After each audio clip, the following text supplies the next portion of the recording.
សួស្តីគ្នាយើងអញ្ចឹងនៅក្នុងវីដេអូនេះខ្ញុំនឹងមកបង្ហាញគ្នាយើងអំពីរបៀបចូល account Mobile Legends តាមរយៈ Gmail អញ្ចឹង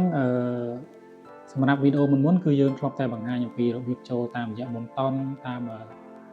ការភ្ជាប់ Facebook អីចឹងទៅអញ្ចឹងនៅក្នុងវីដេអូនេះគឺយើងមកធ្វើការចូល account តាមរយៈ Gmail ហ្នឹងហើយអញ្ចឹងសម្រាប់ការចូលតាមរយៈ Gmail ហ្នឹងគឺមានគ្នាយើងខ្លះគាត់បានដឹងហើយក៏មានគ្នាយើងខ្លះទៀតដែលគាត់អត់បានដឹងអញ្ចឹងសម្រាប់គ្នាយើងដែលអត់បានដឹងគ្នាយើងអាចមើលវីដេអូនេះបានអញ្ចឹងជំហានដំបូងដើម្បីអាចចូល account game Mobile Legends តាមរយៈ Gmail បានអ្នកនរគ្នាគ្រាន់តែចូលទៅកាន់ game របស់យើងមកហ្នឹងហើយបន្តមកទៀតយើងចុចលើ profile game របស់យើងអញ្ចឹងវានឹងចេញបែបនេះមកដល់កន្លែងនេះអ្នកនរគ្នាយកពាក្យថា account ក្រោម account បន្តមកទៀតអ្នកនរគ្នាមកយកពាក្យថា switch account នេះកន្លែងនៅកណ្ដាលគេនេះយើងយក switch account ទៅអញ្ចឹងមកដល់កន្លែងនេះវានឹងមានវាថា function ជាច្រើនដូចជា Button Facebook TikTok អីចឹងទៅដែលយើងអាចធ្វើការ login ជាមួយនឹងGame Mobile Legends របស់យើងបានអញ្ចឹងនៅក្នុងវីដេអូនេះគឺយើងធ្វើការ login ជាមួយនឹង account Gmail ឬក៏ Google account ចឹងទៅនេះអញ្ចឹងយើងចុចលើ Google account មកហ្នឹងហើយមិនថាយើងចូលតាមរយៈ Gmail ហ្នឹងគឺអត់មាន Button មានអីញ៉ៃទេហ្នឹងហើយអញ្ចឹង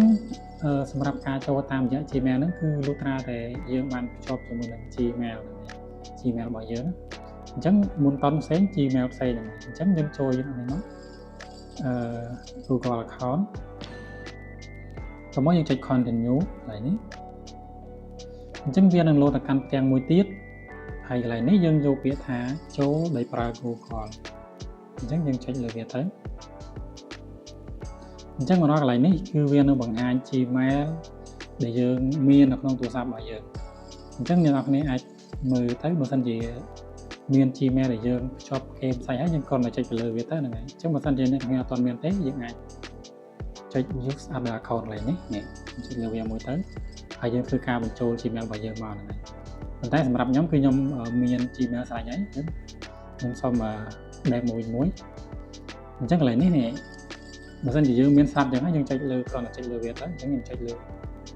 Gmail របស់ខ្ញុំមួយនេះមួយយើងចុចលើវាផ្លឹបអញ្ចឹងវានឹងធ្វើការចូលទៅកាន់គេមកយើងកន្លែងនេះយើងចុច OK មកអញ្ចឹងវានឹងលោតចេញក្រៅអញ្ចឹងបន្ទាប់ពីលោតចេញក្រៅហើយអ្នកនរគ្នាចូលមកកាន់គេមកយើងជាថ្មីមកហ្នឹងហើយ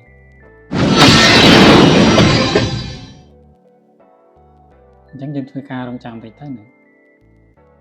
នេះអញ្ចឹងគឺមកដល់ account មួយទៀតហើយ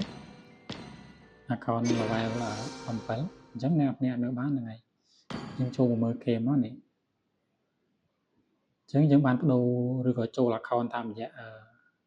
Gmail នឹងបានជោគជ័យហើយអញ្ចឹងវីដេអូនេះគឺមានតែប៉ុណ្្នឹងទេហ្នឹងហើយសង្ឃឹមថាគ្នាយើងនឹងធ្វើបានជួបគ្នានៅវីដេអូក្រោយបាយបាយ